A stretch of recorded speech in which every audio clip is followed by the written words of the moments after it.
This is Hidden Killers Week in Review. A look back at the most prolific stories of the week. This is the Hidden Killers podcast with Tony Brueski. Featuring retired FBI Special Agent Jennifer Coffindaffer. What will be the long-lasting effects of the verdict against Jennifer Crumbley, found guilty of involuntary manslaughter in her son's school shooting? Ethan Crumbley, of course, taking the life of 4 of his classmates at Oxford High School back in 2021. Joining me to discuss, retired FBI Special Agent Jennifer Coffindaffer. A lot of talk on this one of this will have long-lasting effects. I mean, this is not at a Supreme Court level or anything like that yet. There's still yet to be appeal and such. And we have had parents get charged before. This is not honestly the first time it's happened. We go back all the way to actually 2001. There was a case where a parent got charged for being neglectful, having their weapon out there with involuntary manslaughter. Do you think this one's going to move the needle? I think it does move the needle. I will say you're right, though. There have been other cases. There was another case earlier this year where the 6-year-old actually shot the teacher, and it wasn't involuntary manslaughter, nothing that significant, but still you can see that the courts and that the prosecutors are definitely moving toward making parents responsible when they provide guns to their young children and then they go in to a school and kill people. So how does this be effective? Because here's where my mind is at. The parents who are already responsible and not providing guns to their mentally ill children are already not providing guns to their mentally ill children. Does this put enough fire underneath someone to go, maybe I should take that gun away that I gave my mentally ill child or my child in general, or maybe not even decide to go to the store and go shopping because it's something they're really into, but you know it's probably a bad idea? Or does it even register that it's a bad idea to some of these people? Will this make a difference with those folks? Because that seems to be where a lot of these problems are coming from. I honestly don't think it's going to make much of an impact because, as we've talked about it before, with jury pools, right, that so many people, unless you're a true crimer or unless you're a newsie, you don't even know this has happened or in the news. You're doing your life, you're working, you're trying to support your family. And so many people won't even know about this decision. But where it could be impactful, I think, is if this happens again now. Again, you're right. We haven't gone up to the Supreme Court level or any of the appeals. We don't know how far it will be appealed. But now there's a very strong precedent, I think, that has been set. And I just wonder how much that will make a difference in terms of parents. Are we going down the right road? I mean, on this one, I'm just playing devil's advocate here because, this is one of those times where we didn't necessarily make the gun the villain here. We're looking at the parent being part of the villain here of being irresponsible, of providing the weapon to the child, but the parent is the one with the focus.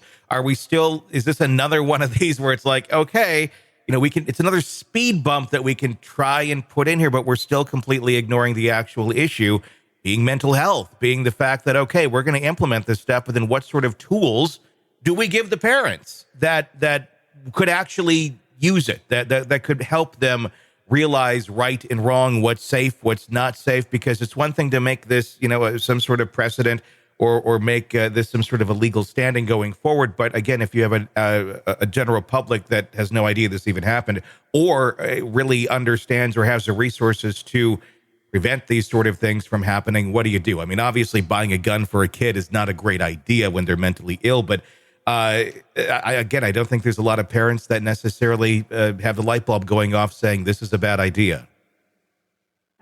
Well, exactly right. And that was the case here.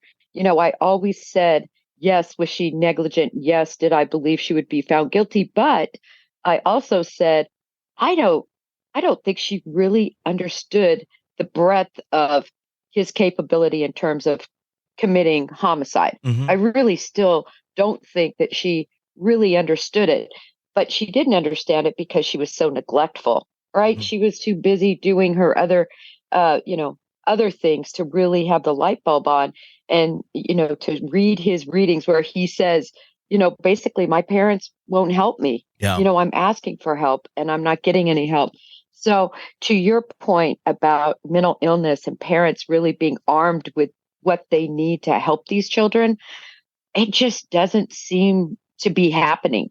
And a lot of it comes down to money and expense, not having that money or expense. But I'm going to take it one step further, Tony.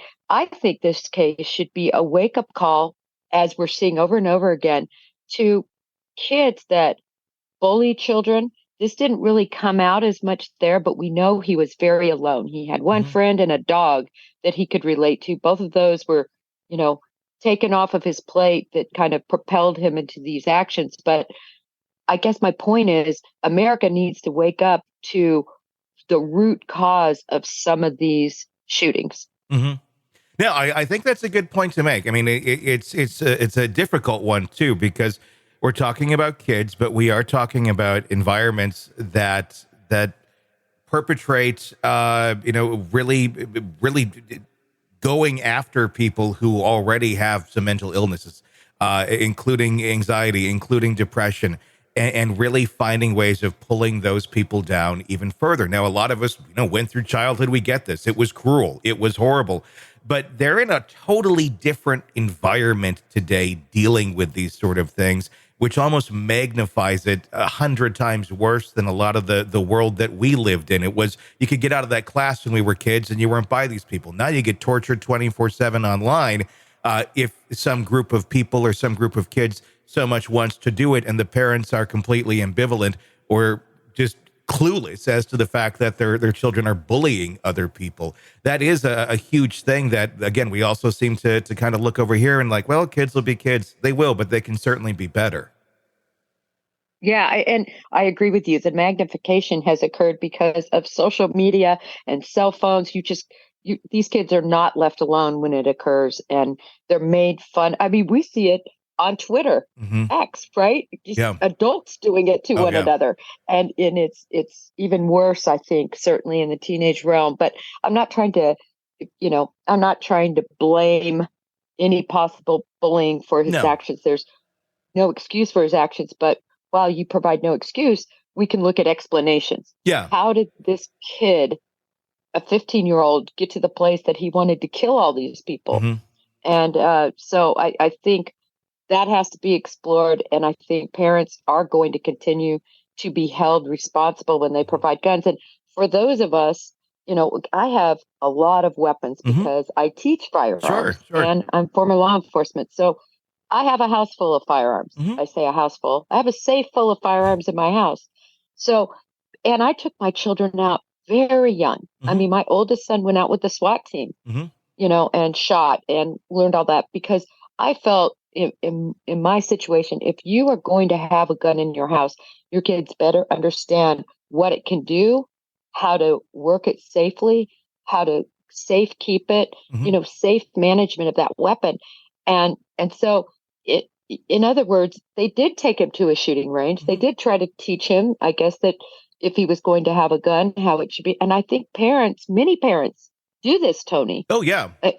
Not just the Crumblies. I think millions of households give their kids guns to go hunting with, even shoot, guns, pistols. Sure. And so, I mean, many of them are probably up in arms about this, no pun intended, about this decision. Yeah. But at the end of the day, the gun cannot be, your child cannot get to your gun, period. Yeah. In fact, the rule is, my husband shouldn't be able to get to my gun. It's not his gun. It's my gun. Yeah. And I'm solely responsible for the safeguarding of my weapons. And it seems like, if we just followed that, a lot of the other issues would be not even there. Because if we really, truly honored that law, that rule of, okay, if you're coming from a responsible place, you're teaching your kids responsibly, that's the thing. But the problem is we have unhealthy parents that have unhealthy kids and have unhealthy beliefs and unhealthy behaviors in terms of responsibility. And then that's how we get into these situations. If everybody just did what you just said of, this is mine, I have to protect it, I have to keep it locked away, we wouldn't have these sort of issues. I'm just wondering if this will be enough to push maybe just even a few more parents in that direction. Hopefully it does that. I know it's not going to be world changing, but if it can slow down a little things, I think there's a lot of speed bumps on this issue that we need to put there rather than just, here's a big bomb that's going to change everything. There's a lot of things that can slow down these problems we have. Totally agree, Tony. Want to listen ad-free?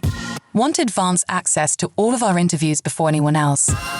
Become a True Crime Today Premium Plus subscriber on Apple Podcasts. You get every episode commercial free. So you can binge on true crime until you can binge no more. Search True Crime Today Premium Plus on Apple Podcasts now, or go to our podcast page and sign up now. More of the Hidden Killers podcast next.